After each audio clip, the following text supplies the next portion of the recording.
बिस्मिल्लाहिर्रहमानिर्रहीम। आज हम लेक्चर नंबर 23 की प्रिपरेशन करेंगे और हमारा जो कोर्स है वो CS610 है, यानी कंप्यूटर नेटवर्क्स है।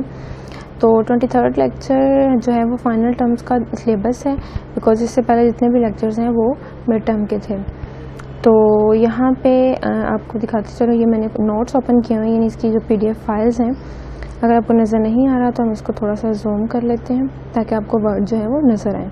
इसके अलावा ये दूसरी तरफ मैंने एक PPT फाइल प्रिपेयर की है, जिससे मैं आपको ये देखें, जिससे मैं आपको ये वाला पूरा लेक्चर जो है इसकी प्रिपरेशन करवाऊँगी। ठीक है, नेक्स्ट स्लाइड पे चलते हैं। लेक्चर नंबर 23 और मेरे नेट जो है वो चैनल वो उसका नाम है हब, यानी मैथ हब। और यहाँ पे कॉन्सेप्ट्स जो हैं वो हैं आर्किटेक्चर और प्रोटोकॉल्स के इस लेक्चर में। ठीक है, नेक्स्ट हम चलते हैं यहाँ पे लेक्चर्स में।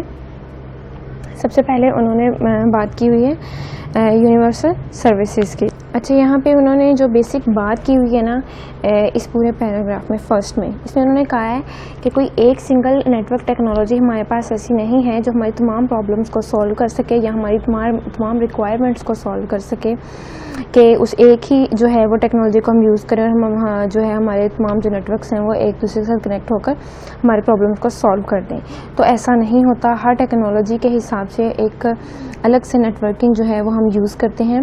ठीक है, अभी यहाँ से पढ़ें, इंटरकनेक्शन ऑफ 2 और more networks, usually local area networks. ठीक है, लैन वैन मैन हम यूज़ करते हैं। लैन छोटे एरियाज़ के लिए, वैन जो है वाइड एरिया नेटवर्क के लिए, और मैन जो है वो मेट्रोपॉलिटन एरिया नेटवर्क्स के लिए इस्तेमाल होता है। तो यानी कि डिस्टेंस के हिसाब से और नेटवर्किंग के हिसाब से जो है वो हम हर डिवाइस को या फिर हर टेक्नोलॉजी का इस्तेमाल करते हैं। ये हो गई कि नेटवर्किंग की मोटिवेशन क्या होती है। नेक्स्ट उन्होंने कहा है कॉन्सेप्ट ऑफ यूनिवर्सल सर्विसेज, कि यूनिवर्सल सर्विस क्या हो। अगर आप यहाँ से देखें तो यूनिवर्सल सर्विस जो है वो बेसिकली एक टेलीफोन्स को अगर आप देखें, telephones are useful because any telephone can reach any other telephone, यानी कि आप किसी को भी एट अ टाइम जो है किसी भी नेटवर्क पे कॉल कर सकते हैं। यानी कि एक टेलीफोन जो टेक्नोलॉजी है वो आप किसी भी अदर टेक्नोलॉजी के लिए यूज़ कर सकते हैं। उसके बाद यूनिवर्सल सर्विसेज के लिए among computers greatly increases the usefulness of computer each computer. ठीक है, हर कंप्यूटर के साथ जो है इसकी ये जो है वो यूज़फुल है। उसके बाद जो यूनिवर्सल सर्विसेज होती है वो नेटवर्क्स जो है उसके लिए रिक्वायर्स होते हैं, वो डिफरेंट टेक्नोलॉजीज़ के होते हैं। अब आपने यूनिवर्सल सर्विसेज की 3 अगर वो आपसे कहें कि बेनिफिट्स लिखें या एडवांटेजेस लिखें या इसके यूजेस लिखें या 3 एनी टेक्नोलॉजीज़ के नेम लिख दें, तो आप उसमें ये मेंशन कर सकते हैं। एक तो टेलीफोन हो गया, जिससे हम किसी भी दूसरे टेलीफोन के साथ राब्ते में हो सकते हैं। दूसरा जो है वो कंप्यूटर्स हो सकते हैं जो कि ग्रेटली इंक्रीजेज हैं आजकल यूज़फुल उनका। और थर्ड जो है वो उसकी जो टेक्नोलॉजीज़ है वो डिफरेंट नेटवर्क्स के लिए डिफरेंट रिक्वायर करते हैं हम। ठीक है, उसके बाद नेक्स्ट उन्होंने कौन सा टॉपिक डिस्कस किया है यूनिवर्सल्स के बाद। अच्छा, अगर यहाँ पे आपको एक MCQs आ जाए कि मल्टीपल नेटवर्क्स जो ऑर्गेनाइजेशंस हैं कब बिगिन हुई थी, तो वो 1970s की सेंचुरी में हुई थी। ठीक है, आपने ये याद रखना है। उसके बाद अगर आपको एक प्रॉपर डेफिनेशन की ज़रूरत है कि यूनिवर्सल सर्विस क्या होती है, तो उसमें आपने ये याद करनी है कम्युनिकेशन सिस्टम, यानी कि ये कम्युनिकेशन प्रोवाइड करता है ना। कम्युनिकेट करने का मतलब है कि 2 लोग आपस में अगर बात कर रहे हैं तो वो एक दूसरे के साथ कम्युनिकेट कर रहे हैं। ठीक है, a communication system that supplies universal services allow arbitrary pairs of computers to communicate, यानी कि हम एक टेक्नोलॉजी को इस्तेमाल करते हुए 3-4 कंप्यूटर्स को ये सर्विसेज प्रोवाइड करते हैं कि वो एक दूसरे के साथ पेयरिंग करके एक दूसरे के साथ कम्युनिकेट कर सकें। Universal services is desirable because it increases individual productivity. क्यों डिज़ायरेबल है, यानी कि उसने कहा है कि यूनिवर्सल सर्विस का आजकल इस्तेमाल बहुत ज़्यादा लोग जो हैं इसके ख्वाहिशमंद हैं और इसको चाहते हैं कि इसी का जो है इस टेक्नोलॉजी का ही इस्तेमाल में लाया जाए। क्यों? क्योंकि ये जो है इंडिविजुअली जो है वो बेटर होती है काम करने के लिए। आगे यूनिवर्सल सर्विसेज जो हैं वो हेट्रोजेनियसली कैसे होती हैं वर्ल्ड में। अच्छा, आपने यहाँ पे एक तो यही चीज़ याद रखनी है कि जो एक्सटेंशन टेक्निक्स होती हैं, ठीक है, एक्सटेंशन टेक्निक्स होती हैं जो कि ब्रिजिंग को कह सकते हैं हम, ठीक है, ये कभी भी हेट्रोजीनियसली नेटवर्क्स में इस्तेमाल नहीं होती। क्यों नहीं होती, ये इसकी रीज़न आपने याद करनी है, because of incompatible packet of formats, ठीक है। पैकेट्स की फॉर्म में जो है इसका डाटा जो है वो ट्रांसफ़र होता होगा या ट्रैवल करता होगा, तो उस फॉर्मेट में, पैकेट के फॉर्मेट में, तो इसलिए जो है इस्तेमाल नहीं होती। अब आपका क्वेश्चन आ सकता है कि जो एक्सटेंशन टेक्निक्स हैं क्या वो हेट्रोजीनियसली जो है वो इस्तेमाल हो सकती हैं यूनिवर्सल सर्विसेज में, तो वो नहीं हो सकती। अगर वो पूछेगा क्यों नहीं हो सकती, तो आपने कहना है because of incompatible packet formats की वजह से। या आपको अगर MCQs आ जाए कि जो एक्सटेंशन टेक्निक्स होती हैं उनका जो है वो फॉर्मेट कौन सा होता है, तो आपने बताना है कि वो पैकेट फॉर्मेट में होती हैं, ठीक है। उसके बाद अगर यहाँ पे चलें, अगर आपको नेटवर्किंग की समझ नहीं आती कि नेटवर्किंग कैसे होती है, तो ये इसकी एक मैंने डायग्राम आपको शो करवाई है कि ऐसे नेटवर्किंग होती है। देखें, एजुकेशन है, होम्स में हम बैठे हैं, हॉस्पिटल्स हैं या इंडस्ट्री में हैं, सारे अगर एक दूसरे के साथ कनेक्टेड हैं, ठीक है, तो ये तीन चीज़ें, एजुकेशन की बात की जाए या ट्रांसपोर्ट की या फिर एनर्जी की, तो वो एक इंडिविजुअल नेटवर्क के साथ तीनों चीज़ें कनेक्टेड हैं, ठीक है। आगे फर्दर वो एक दूसरे के साथ कनेक्टेड हैं, तो वो क्या है, कनेक्टेड टुगेदर, यानी आपस में एक दूसरे के साथ कनेक्टेड हैं with security, analytics and management. अब ये पूरा जो एक नेटवर्क है ये एक सिक्योरिटी के थ्रू ही काम कर रहा है, यानी एक कम्युनिकेशन हो रही है, ये एक नेटवर्क है जिसमें इंडिविजुअल भी काम हो रहा है और टुगेदर भी काम हो रहा है, ठीक है। उसके बाद हम नोट्स पे चलते हैं कि ये वाला टॉपिक कहाँ पे है, जो लेयर्स हमने वहाँ पे आगे है इंटरनेटवर्किंग। इंटरनेटवर्किंग क्या होती है, ये आपको ऑब्वियसली पहले भी पता होगी कि इंटरनेटवर्किंग क्या होती है। इंटरनेटवर्किंग को आप सिर्फ इतना याद करें कि जो चीज़ आपके लिए हार्डवेयर और सॉफ्टवेयर दोनों चीज़ों के लिए यूज़ हो रही है वो इंटरनेटवर्किंग है, ठीक है। अच्छा, यहाँ पे आपने एक चीज़ याद रखनी है कि इंटरनेटवर्किंग और नेटवर्किंग में क्या डिफरेंस है।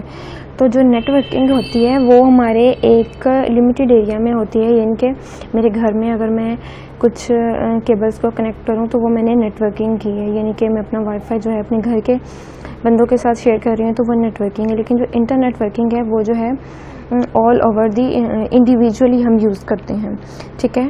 तो या फिर कह लें कि जो लोकली कनेक्टेड नेटवर्क्स होते हैं वो नेटवर्क कहलाते हैं। जैसे कि हम खुद ही नेटवर्क्स जो हैं एक दूसरे के साथ कनेक्ट कर लेते हैं, लेकिन जैसे कि एक बिल्डिंग के अंदर किसी डिवाइस को कनेक्ट करना है, लेकिन जो इंटरनेटवर्किंग होती है वो इंडिविजुअली होती है, जैसे कि हम किसी डिवाइस को कनेक्ट कर लेंगे। इसका डिफरेंस आपको यहाँ से मैं दिखाती हूँ, एक मिनट, ये देखें। The difference between is the two is that network would be defined as a group of locally connected computers, ठीक है, computers connected in an office या building, किसी एक ऑफिस या बिल्डिंग में नेटवर्क प्रोवाइड करना, ठीक है, जैसे मैंने बताया था कि घर में कनेक्ट कर लें। जबकि इंटरनेट जो होता है वो इंडिविजुअली नेटवर्क्स होता है, यानी कि किसी एक डिवाइस के ज़रिए उसको हम सिंगली कनेक्ट कर लेते हैं, ठीक है। उसके बाद हमारा टॉपिक क्या है, फिज़िकल नेटवर्क्स हैं, राउटर्स हैं, यहाँ पे लेयर्स हैं, ओके। राउटर का भी आपको पता होगा कि एक दो डिवाइसेस के दरमियान में लिंक कनेक्ट करने के लिए, यानी कि उनके दरमियान में लिंक पैदा करने के लिए हम राउटर्स का इस्तेमाल करते हैं। राउटर एक फ़िज़िकल नेटवर्क होता है हमारे पास, या कह लें कि फ़िज़िकल मीडिया होता है हम, ठीक है। उसके बाद इंटरनेट आर्किटेक्चर, ये भी वही है, यानी कि इसमें अच्छा, इसमें दो रीज़न्स आपसे पूछी जा सकती हैं इंटरनेट आर्किटेक्चर की, कि नेटवर्क फॉर टू रीजंस जो हैं वो इसकी कनेक्शन की जो, ठीक है। तो एक होती है because the router must forward each packet the processor in a given router is insufficient handle to the traffic, यानी कि देखें जब एक पैकेट दूसरी एक जगह, एक प्लेस से दूसरे प्लेस पे ये राउटर के ज़रिए जाता है, तो उसने कहा है कि ये इनसफिशिएंटली जो है वो हैंडल होता है ट्रैफिक की वजह से। और दूसरा redundancy, improved internet reliability. Redundancy होता है कि इसमें डुप्लीकेशन नहीं होती, ठीक है, तो ये जो है वो इम्प्रूव करता है अपनी रिडंडेंसी को, ओके। उसके बाद हम बात करते हैं, ये वही है यूनिवर्सल सर्विसेज में हमने डिस्कस करना है अब TCP IP, यानी transmission control protocol, internet protocol, ठीक है।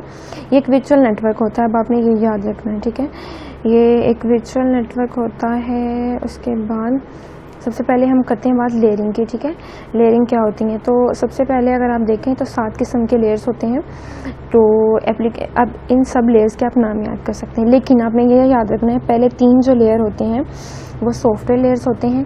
जो ट्रांसपोर्ट लेयर मिड में होता है वो हार्ट ऑफ OSI मॉडल है, यानी ऑपरेटिंग सिस्टम का सॉरी ऑपरेटिंग सिस्टम कहते हैं OSI मॉडल का ओपन सिस्टम इंटरकनेक्शन का हार्ट होता है। तो इसी तरह जो लास्ट वाले 3 नेटवर्क्स हैं वो हार्डवेयर लेयर्स होते हैं, ठीक है। इन लेयर्स का काम क्या होता है कि कुछ चीज़ें सेंड की जाती हैं और कुछ रिसीव की जाती हैं। अब आपने माइंड में रख लेना है, जो पहले 3 लेयर हैं वो सॉफ्टवेयर लेयर्स का काम करते हैं, आखिरी 3 जो है हार्डवेयर लेयर्स का, और दरमियान वाला जो ट्रांसपोर्ट है वो हार्ट है इसका। अब अगर आपको इन लेयर्स की डेफिनेशन आ जाए किसी की भी, या इनकी डिटेल्स आ जाए, अगर आपको नहीं भी लिखनी आती, अगर आपको इतना पता हो कि सॉफ्टवेयर लेयर कौन से हैं, हार्डवेयर लेयर कौन से हैं, तो आप उनमें सिर्फ इतना मेंशन कर दें कि ये सॉफ्टवेयर लेयर है, ये इनहेरेंटली काम करता है, ETC, ठीक है। उसके बाद ये फिर मैंने वही बताए हैं कि अगर आपको वहाँ पे नहीं समझ आई तो इस तरह ये 7 लेयर्स के आप नाम याद करते हैं। Application, presentation, session, transport, network, data link और फिजिकल, साथ में लेयर खुद ही लगा लें। उसके बाद इनके काम क्या होते हैं, यहाँ पे जो नोट्स में था ना, यहाँ पे थोड़ा मुझे डिफ़िकल्ट लगा। अब आपको कैसा लगता है? आई डोंट देखिए, corresponds to basic network hardware layer, ठीक है। ये क्या करता है? ये ऑर्गेनाइज करता है। ये क्या करता है? ये पैकेट्स के फॉर्मेट को सेंड करता है अक्रॉस द इंटरनेट। मैंने कहा था ना, कुछ सेंड करते हैं, कुछ रिसीव करते हैं, ठीक है। चौथा लेयर, जो फोर्थ लेयर है, वो क्या करता है? इंश्योर करता है कि डाटा जो रिलायबली ट्रांसफ़र हो गया है या नहीं हो गया सेफली, ठीक है। और जो 6 और 7 जो OSI मॉडल है, वो दोनों क्या स्पेसिफाइज करते हैं कि जो how one application use on the internet, के इंटरनेट पे कैसे एप्लीकेशंस को जो है वो हमने यूज़ करना है, ठीक है। ये इनके यूजेस हैं। अगर वहाँ से नहीं समझ आ रही, यहाँ से पढ़ लें, यहाँ से नहीं आ रही तो वहाँ से पढ़ लें। आगे हमने बात करनी है प्रोटोकॉल्स की। देखें, ये सारी प्रोटोकॉल्स के कुछ नेम है, लेकिन हमारे सिलेबस में सिर्फ TCP का कहा है और IP का कहा है, ठीक है। TCP IP internet working model, ये सारे प्रोटोकॉल्स, जबकि ये लेयर्स हैं। ये लेयर्स जो हैं वो इन प्रोटोकॉल्स को इस्तेमाल करते हुए जो है वो डाटा ट्रांसफ़र करते हैं। हमने ये पढ़ना है अपने नोट्स में, ठीक है। अब अगर आप देखें, जो ट्रांसमिशन कंट्रोल प्रोटोकॉल होती है वो भी जो है वो किस किस के लिए यूज़ होती है, ये भी हम देख लेते हैं। ओके, यहाँ पे मेंशंस नहीं है, सिर्फ उन्होंने एज एन इंट्रो ही हमें दिया हुआ है, ठीक है। Defines the term host computer, ठीक है। एक होस्ट कंप्यूटर, जैसे कि एक कंपनी में एक एडमिनिस्ट्रेटर होता है और वो पूरी कंपनी को एज एन होस्ट जो है मैनेज करता है, ठीक है। उनको रिकमेंडेशंस देता है अपनी कंपनी के वर्कर्स को। इसी तरह जो TCP IP होता है वो होस्ट होता है कंप्यूटर का, और ये किसी भी कंप्यूटर नेटवर्क सिस्टम के साथ कनेक्ट होता है और उनको जो है वो फिर वो जो है वो एप्लीकेशन जो है वो रन करवाता है, ठीक है। और जो प्रोटोकॉल्स होती हैं TCP IP, ये make it possible for any pair of host communicated despite hardware differences. उसने कहा है कि ये हेल्पफुल होता है और ये जो है वो कम्युनिकेट ईजिली करवा देता है, ठीक है। अब हमने यहाँ पे एक डिफरेंस ये याद रखना है कि बहुत होस्ट एंड राउटर्स, यानी होस्ट की बात करें या राउटर्स की बात करें, इन दोनों का एक ही काम होता है, ठीक है। ये जो है उन्होंने कहा है नीड है सॉफ्टवेयर्स के लिए, ठीक है। But router do not need layer 5 protocols of applications, ठीक है। उसने कहा है कि जो होस्ट और राउटर्स हैं वो तमाम सॉफ्टवेयर्स के लिए इस्तेमाल होते हैं, लेकिन जो राउटर हैं वो उसको ज़रूरत नहीं पड़ती लेयर के कि जो हमने लेयर्स पढ़े हैं 7, उनकी 5 प्रोटोकॉल्स में से, ठीक है। 5 प्रोटोकॉल्स ऑफ फॉर एप्लीकेशन जो है उनको ज़रूरत नहीं होती। They do not run application, यानी राउटर्स जो हैं वो एप्लीकेशंस को कभी भी रन नहीं करते, जबकि अगर होस्ट की बात कर ली जाए तो वो रन करते हैं, और जबकि राउटर्स जो हैं वो नहीं करते, वो सिर्फ सॉफ्टवेयर टेक्नोलॉजी के लिए यूज़ होते हैं।